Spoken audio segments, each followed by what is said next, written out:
భోగి, తర్వాత మకర సంక్రాంతి, తర్వాత కనుమ అంటారు. దీనికి సంబంధించింది పిల్లలకి మీకు అర్థం ఏంటి చెప్పాలంటే ఇది రైతులకు సంబంధించింది, అందరికీ సంబంధించింది. ఇది పాడి పంటల అభివృద్ధి చెందడానికి సంబంధించినది. ఇది మకర సంక్రాంతి, అది అందరికీ వర్తించింది.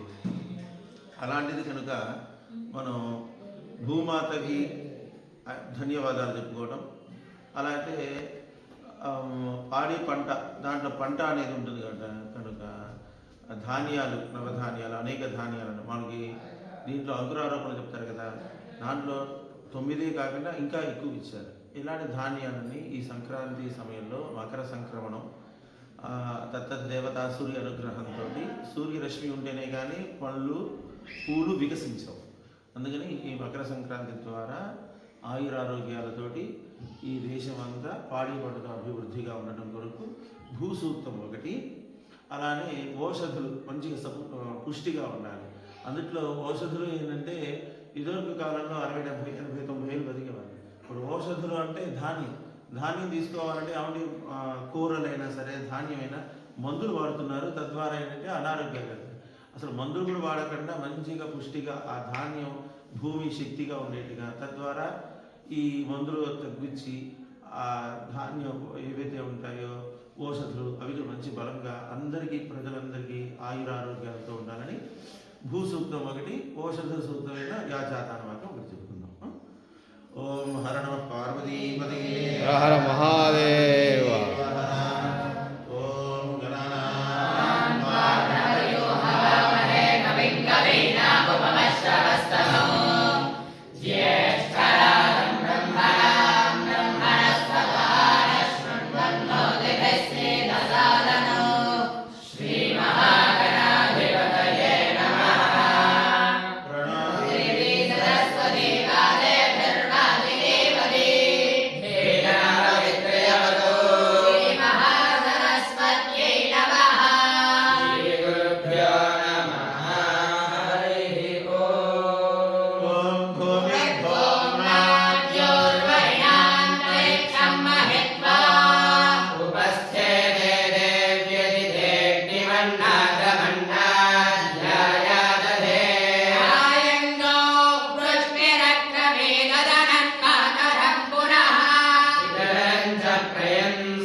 తద్వారా వ్యవసాయ అభివృద్ధి ఉండాలి, ఔషధులు కూడా మంచిగా అభివృద్ధి ఉండాలి. తద్వారా అవి తిన్న మనుషులు ఎవరైతే ఉన్నారో వాళ్ళు మంచి ఆయురారోగ్యాలతో ఉండాలని ఔషధ సూక్తం.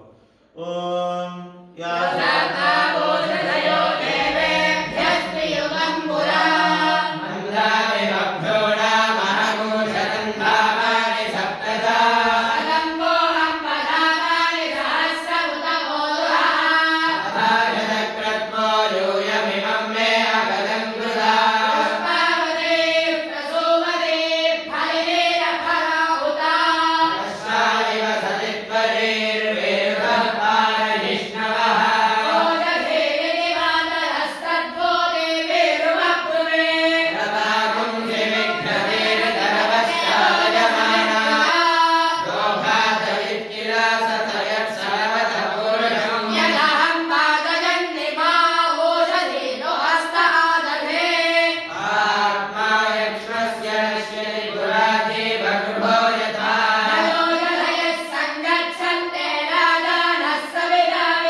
प्रत्यदा सर्वास्मै सन्धत्तभेषजम् आवो विदत्खनिदायस्मै दाहं खरामि वः विदच्च दुष्पदस्वाकटो सर्वमस्वरातुलो हृदयः संवदन्ते सोमेन सह राज्ञा यस्मै करोति ब्राह्मणस्तवो राजन् वारयामसि ఇది ఏరువాక అని ఏదో ఏకాదశి ఏదో అని వాళ్ళు రైతులు చేస్తూ ఉంటారు.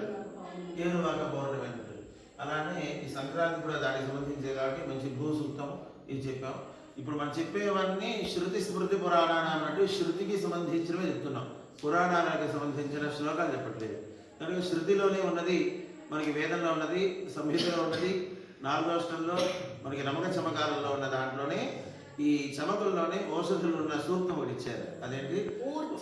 ఊర్చమే సోనృదాచమే అజస్తమే రసస్తమే ధృతంచమే మధుతమే సద్ధిష్టమే సమేతిష్టమే వృషిష్టమే వృష్టిష్టమే దైత్రంచమే ఔద్ధత్యంచమే రయిష్టమే రాజష్టమే పుష్టంచమే పుష్టిష్టమే విభుతమే ప్రభుతమే బహుతమే భూయష్టమే పూర్ణంచమే పూర్ణనష్టమే క్షరిష్టమే పూరవాష్టమే నంచమే క్షుత్తమే బృహదష్టమే యవాష్టమే నాశాష్టమే కిలాష్టమే బుద్ధాష్టమే ఖల్లాష్టమే గోధూమాష్టమే మధురాష్టమే ప్రియంగవష్టమే నమస్తమే శ్యామలాష్టమే నీలాష్టమే శృతి స్మృతిలో చెప్పుకున్నాం కదా. అందుకని ఇప్పుడు దాకా మంత్రం చెప్పుకున్నాం కాబట్టి ఆ కాల పురుషుడైన కాలాగ్ని రుద్రాయ నీలకంఠాయ అంటే ఈ కాలానికి స్వరూపుడు పరమేశ్వరుడే. కనుక ఆ మహాన్యాసంలో ఉన్న 5 శ్లోకాలు ఇప్పుడు మంత్రం చెప్పుకున్నాక శ్లోకాలకు మనం చూసుకుందాం. 5 శ్లోకాలు 5 ఉన్నాయిగా 5 శ్లోకాలు.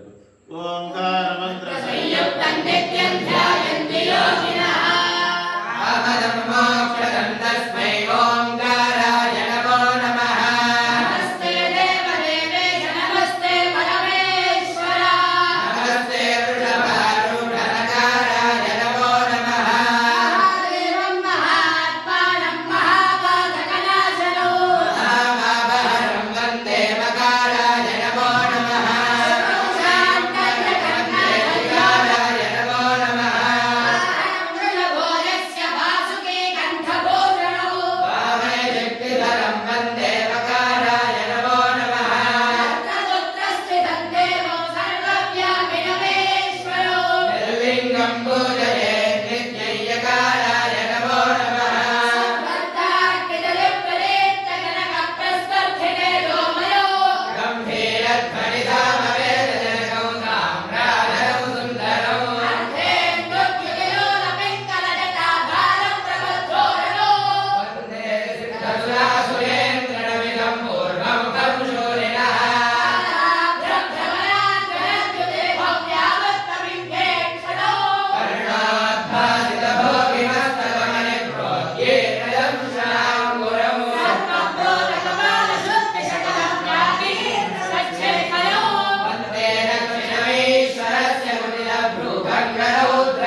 చెప్పే ఒకే ఒక శ్లోకంతో మనం ముగిద్దాం. దాంట్లో చెప్పినా ఎవరు చెప్పినా మామూలుగా ఆశ్రమాలు 4 ఆశ్రమాలు చెప్తారు. బ్రహ్మచర్యం, గృహస్థ, వానప్రస్థాశ్రమం, సన్యాశ్రమం అని 4 చెప్తారు.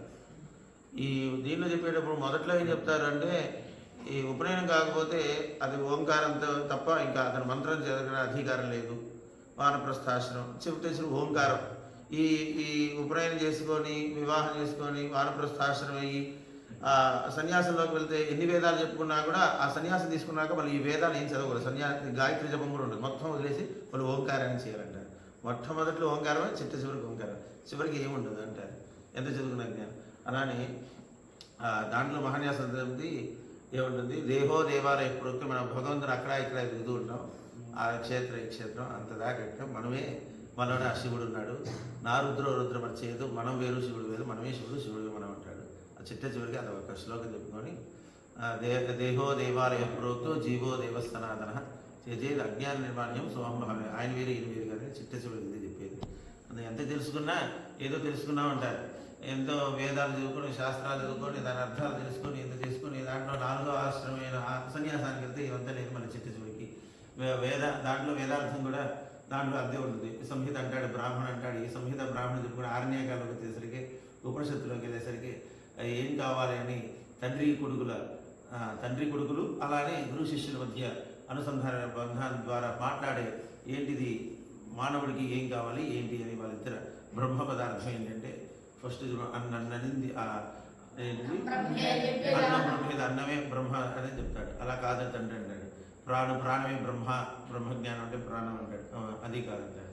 మనో బ్రహ్మేది విజ్ఞానాదు, మనస్సు కాదు. విజ్ఞానం బ్రహ్మేది, విజ్ఞానం అది కాదు. ఆనందో బ్రహ్మేది అంటే ఉన్న దాంట్లో ఆనందపడటం, ఉన్న దాంట్లో సుఖంగా ఉండటమే వేదం కూడా చెప్పేది. ఏదో ఎక్కడ పరిగెత్తడం కాదు, ఉన్న దాంట్లో ఆనందం.